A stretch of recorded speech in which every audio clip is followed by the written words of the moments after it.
Alright, ladies and gentlemen, welcome to the deck profile, but before we get started, I gotta thank my sponsor, NordVPN. With NordVPN, you can have protection against all the crazy shit going on in the internet. I'm not actually sponsored by NordVPN, but I do use their service, and it's pretty good, actually. So I lied to you, I'm not actually sponsored.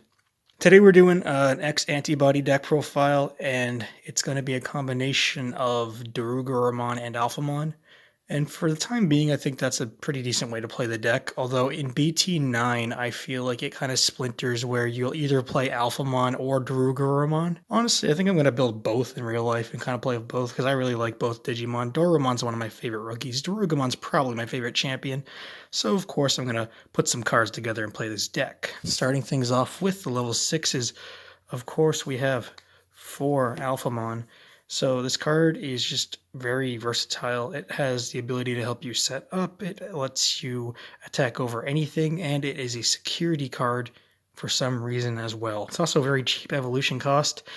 Alphamon was already a very good card, but then BT8 gave us Ouryumon. So I'm playing 3 because essentially I treat this card as a complete brick. I usually don't want to evolve into him.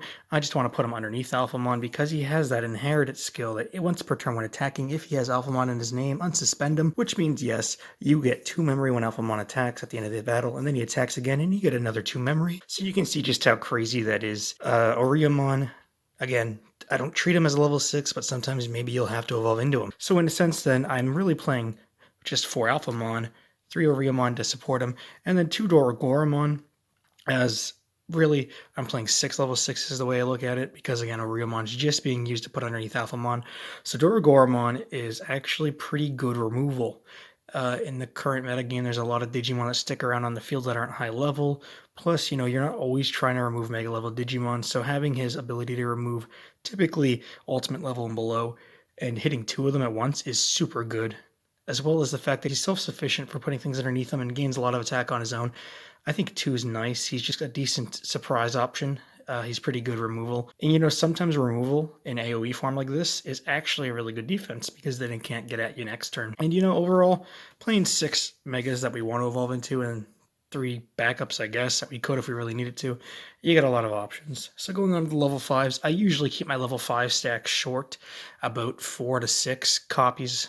But today we're playing 4 Dorugreymon, obviously. So not only does he help you set up by putting things underneath him, which will trigger your egg to let you draw, but the inherited ability is just great. Like stacking this with Yuji or with Dorugoramon's effect, you can do some serious damage out of nowhere. And of course, the fact that he protects himself is exactly what this deck needs because it stacks itself up into one long stack. And if it could just be removed so easily, the deck would be pretty bad. So he's definitely the level 5 you want to see, but the next level 5 is, and keep in mind for me playing 8 level 5s is quite a bit for myself, but I am doing it here because we got Hisyaryumon, who is actually really good as well. So he gives you Reboot, which in combination with another X-Antibody we'll get to, means you can have Reboot and Blocker on all your Megas, which is pretty crazy.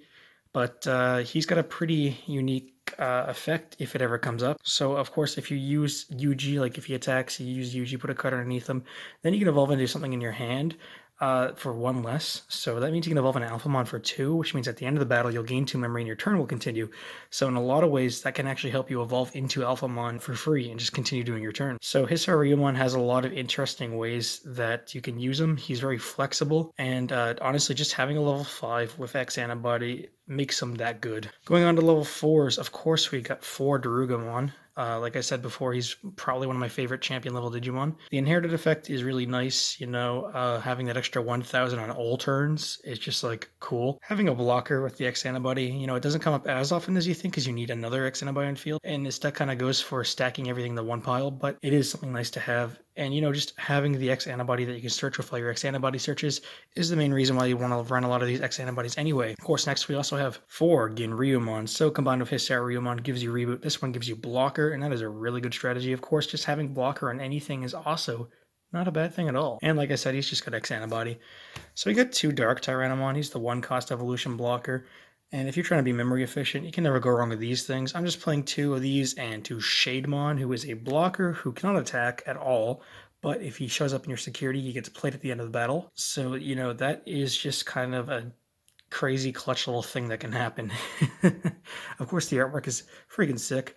You could run any combination of these really, and it's pretty interchangeable depending if you want to go for cheese or memory efficiency and consistency.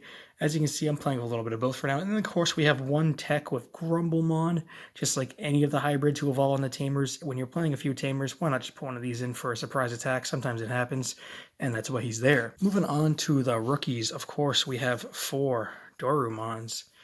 So the inherited effect is kind of nuts. Knowing how to use it means you can keep your turn going for longer and set up for crazier plays. Of course, in desperation, you can hard play him, just like you can do with Ryudamon. The exact same effect on play, except he adds Yuji instead of Kota. So, of course, just having decoy black sometimes means your opponent can't do what they want to do or need to do, and that means you can be put in the situation where you win because you did not get outed. Good little Dorumon in the background there. Lastly, we got 3 Chikurimon, because Chikurimon, it's pretty self-evident. You know, he is the filler rookie for black, and we are playing filler rookies for now. Can't wait for all the Dorumons in the future, because then we'll have more X-Antibody rookie. I don't know, you could play Chumon if you wanted. There's options. Like, this isn't really a definitive build. I don't think the deck will get super definitive until it has better X-Antibody options in set 9. Moving on to the options, we're playing a little light today for me. So I got 2 Iron Fisted Onslaught. Brave Metal's a good card, but Iron Fisted Onslaught's obviously more universal, and in many cases you can hit 2 of their Digimon. If they're not playing a Mega right away, you can sometimes hit 2 Ultimates, and that's pretty devastating. You know, Black has a lot of good options for removal of option cards, so it's pretty open-ended as to what you want to play. Lastly, I'm playing 1 Metal Cannon. I might play 2. I really want to play like 4, though. It's kind of cloggy. And a lot of times when you get to use it, you've already set up. So it's really more of a preemptive recovery card. But sometimes it's nice to have that. So screw it. We're playing 1 Metal Cannon. Going on to the Tamers, we got 2 Kota Domoto. So of course he sets your memory to 3 at start of turn, and on play gives you a very nice ability to check for X-Antibody Digimon. He's just kind of like a black memory boost, but a bit better for this deck because he is also your tamer who sets you to 3. Then we got 3 Yuji Musha. So of course, having this card's great. Having multiple of this card's great, but eventually you're going to run out of eggs. So playing 4 kind of sucks for that reason, because you'll just end up seeing some late game that you won't be able to use. But this card's fantastic, not only for the whole when you move a Digimon up thing, but this is the prime way you're going to put Ouryumon underneath Alphamon, and man, it is just great. So this card is a super useful utility in the deck. Going on to the eggs, we got 4 Dorumon. So for the longest time, I just played 4 Dorumon because always having that draw is super good. The draw really helps mitigate the fact that you're putting cards from your hand underneath your Digimon. But right now we're also playing 1 Kyokyomon, and you know, I was like having the 5th egg, especially now that Yuji's out. And getting 1,000 till the end of their turn is kind of nice too. I mean, it's kind of obvious if you're playing X-Antibody, you'd want to play these guys. Maybe you could swap this for Pokemon if you wanted to, but honestly, the plus 1,000 is pretty cool, especially with blocker being granted by Ginryumon. Well, if you like what you saw, sub for Spub, because I am not sponsored by NordVPN, but I do like making videos just for the fun of it, and I just like uploading whatever I like. So if you want to see more Digimon content in the future, as well as some other stuff, like a little bit of Yu-Gi-Oh!, a small bit of Pokemon, who knows what else, then stick around and see what I'm going to have in store for you all.